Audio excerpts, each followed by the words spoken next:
Look forward to where you want to be and spend no time complaining about where you are. Sometimes you're under the influence of things that people said to you when you were really young that no longer apply. You have all kinds of false premises. Perception itself is just what you've decided to make it.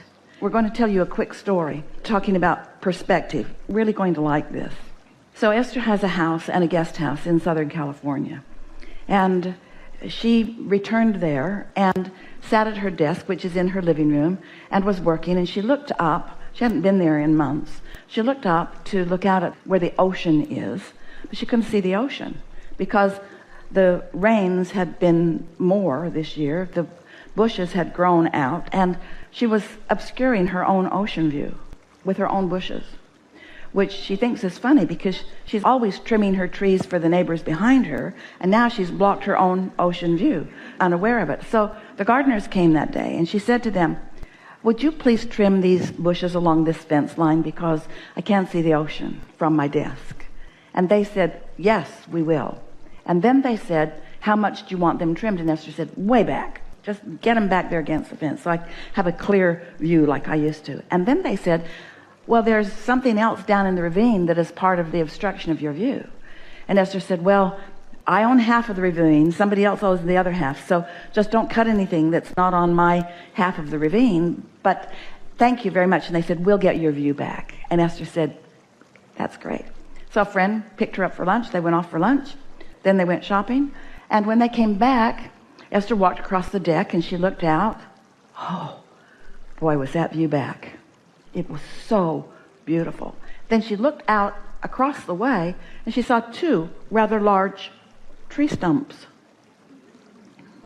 right up against somebody else's property line. And Esther thought, I'm going to jail. And then she thought, how could they have misunderstood me? How could my gardeners misunderstood me? And then she remembered them saying, we'll get your view back. And she said, so now that wasn't what Esther intended at all. And so she thought, well, that house is being renovated and maybe it has new owners too, and maybe the new owners don't know about those trees. And then she got distracted thinking about other things, and a day or two passed, and she just happened to look up, and there was a man in a suit standing out on the patio over there looking at the stumps. And then he took his phone out and took pictures. And Esther thought, oh, I have to go confess. So she didn't know how to get into the house because it's across the ravine. She didn't know if she would drive down and then up to it or up and then down to it. So it took her a little while to get there. And all the way she practiced her speech. I did that and I am so sorry. And I'll do whatever you want. I'll plant new trees. I'll plant your whole yard. Whatever you want. I'll make it up to you. I am so sorry. And so she got to the property, made her way in. The house was full of men who were plastering and doing all kinds of things. And she said to them, there was a man in a suit out on the patio a few minutes ago. Is he still here? And they said, no, he left. And Esther thought, all right, no one knew. No one had his number. So Esther went home and just practiced her speech more. And then the next day, her friend picked her up for lunch and they went off again. And when they came back, Esther said, come with me. And she took him from the lower house this time out to look. And she said, look what I did, pointing over at the stumps. And he said, what? And Esther said, my gardeners cut those trees down accidentally. And he said, what? She said, yeah, I asked them to clean up the view and they did. And he said, Esther, those trees were not just cut down. Where's the debris? Why isn't the hillside all torn up? They couldn't have done that while we were at lunch.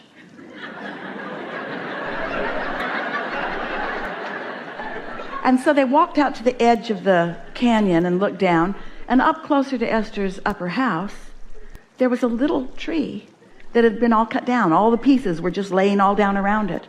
And all that had happened is that they had cut down the tree, and then Esther saw something she hadn't seen before. Isn't that interesting? And Esther said, oh man, that rocks my world. There must be all kinds of other stupid things I believe. Circumstantial evidence. In other words, the way it unfolded caused Esther to believe something that was completely irrational. When she thought about it, when her friend used his rational, non-guilty mind, it was completely not rational. And there are so many things that as humans you come to believe about yourself and others that are not rational. It's circumstantial evidence, something that somebody else said, and then you kept repeating it until it got all stuck in your vibrational craw and now stands in resistance to you getting what you want, but it is not valid. Everything is about perspective. Everything is about perception. There is no reality that is affecting you. It's your perception of the reality. It's what you think about. And you have more control over that than you are exercising. You have the ability to find more satisfaction in more things. But sometimes you get oriented toward making trouble, or oriented toward looking for problems, or oriented toward things that don't feel good. Step one is a natural thing. We're not asking you to have an experience that is not what you want. When you really, really want something and you're living the opposite of it, that feels really, really bad. We're not saying to you you're making this stuff up, but what we are saying to you is you have more control of your vibrational frequency than you have been giving yourself credit. And we're also saying to you, you believe things that are in your way of what you now want, and that's why money doesn't flow to you in the abundance that you deserve it often. Or that's why things that you really, really want don't come. It's because you're looking at what is and blocking what you've asked for. It really is that simple. Very good.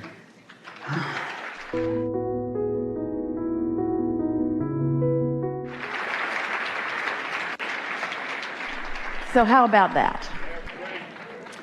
Yeah, kind of makes you wonder what you believe that's in your way, doesn't it? And you know how you're going to know? It feels unsatisfying when you think it. It feels unsatisfying all the way to frustration, all the way to anger, all the way to depression. In other words, the negative emotion that you feel is your indication that you have active right now a thought that does not serve you and that does not have to be active except for your attention to it. I'd like to talk a little bit about nonverbal cues. Maybe that's a good example of, and ways in which I can help to... A nonverbal cue meaning an impulse? An impulse, a sign, a feeling, These are such good words you're offering. Most of what's coming is a nonverbal cue. But why does it feel like there's nothing there oftentimes? Because you're not good at translating the vibration yet. So that's So you need somebody to yell it in your ear. That's kind of what I need. That's kind of what I feel like. All right, so it's really just finding ways to... Esther's driving down the freeway. There's something going on up there. It has the potential of impacting Jerry and Esther in the big bus. And Esther gets an impulse to just get over. Jerry says, where are you going? Esther says, over. She takes the next exit. And Jerry says, what was that about? And Esther said, I don't know, it just felt like it. Now, Jerry happily went along with things like that because he'd had enough experiences. They had had enough experiences together. If Esther had needed the verbal cue, so she's driving down the freeway. Now she needs to really make sure she's in the receptive mode. And now she's tuned into Abraham. Shh, don't talk, Jerry. I'm getting Abraham. Shh, we're tugging on her shoulder. There's something up there that you need to be aware of. And she's crashed into it before any of that's happened. But it's interesting because... We really want you to hear that. Because you think that someone fully explaining things is what you want at all times. That's not what you want at all times. You get so tired of that. If you were to walk around with Esther and she would make you sit and talk with her about all the things that she's thinking about all day, every day, about what Abraham's teaching, after a while you'd say, give it a rest. I was happier before I knew any of this stuff. Just don't need to be talk. Get out there and live your life and let your impulses lead you toward all of the things that you are wanting. What about the impulses toward greater and greater love, greater and greater appreciation, love, appreciation, because all that feels like, okay, that's it's great to get nonverbal cues to avoid avoid misfortune or avoid an accident or avoid something like that. But how about just increasing love and joy and just having it be more and more and more and more and more and increasing the momentum of... That's the point of everything, really. What you've just described is why you came. That's what I want. So what do you think is in your way? Well, it's probably just resistant thought, but it's got to be. I mean... So we have a really important question for you, and we'd like all of you to think about it, weigh in on it too. When we're having this dialogue, and we know we've set it up, questions, answers, more clarification, and so forth. But are you asking this question from a state of being satisfied? That's how it is, or from a place of not having it and feeling dissatisfied. So you're in a step one moment, and you're verbalizing your step one moment, in this case with words, but you're broadcasting it anyway. So it's been asked and it's been answered. So now the question is, how do you get into the place where that's your experience? And we say baby steps. You just have to tune yourself into the frequency of it. And most of all, pay attention to when it has happened. Notice when it's happening. Notice when you feel satisfied. Notice when some kind of really fun rendezvous happens. Esther went to the nail salon last week, early in the week, and 2 days later, her thumbnail just peeled right off for no good reason except she was scraping something off the counter. But so she knew that she needed to have it repaired before she went too much further. She couldn't stand it. And so she met her daughter for lunch, and they were doing things, and then they picked children up from 2 different schools, and Esther said, oh, we're right by the nail salon. Do you mind if I just run in and take care of this? Nobody wanted to do that, and Esther is usually the last one to put anybody out about anything. But Esther said, oh, really, really, really, really, it'll be really, really fast, and this just feels like the time to do it. Luke is saying, I really want to go home because there's a package waiting for me on the porch, and it's probably a Rubik's Cube, and I want to play with it. And Kate is saying, well, I've got homework. Nobody wants to give Grandma 10 minutes here because they've got the satisfaction in the selfish life really down good. Which is just the way Esther likes it to be. But in this case, Esther's impulse was so strong, it overrode her normal tendency, which was to just give everybody else whatever they want. And she said, we're right here, suck it up, I'm going in, I'll be right back. And so she went in.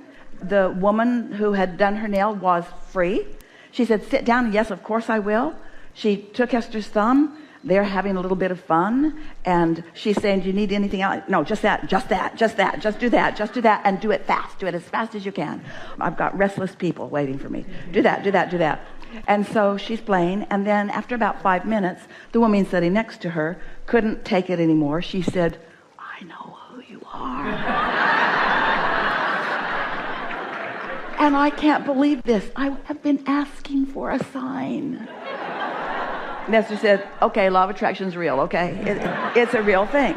It was so satisfying to Esther to realize what her feeling of I'm going in here and I'm going in here now was all about. It was about rendezvousing with someone. You see what we're getting at? Cooperative components. It's happening to you all the time. And so just pay attention. When satisfying things happen, acknowledge what the setup for it was.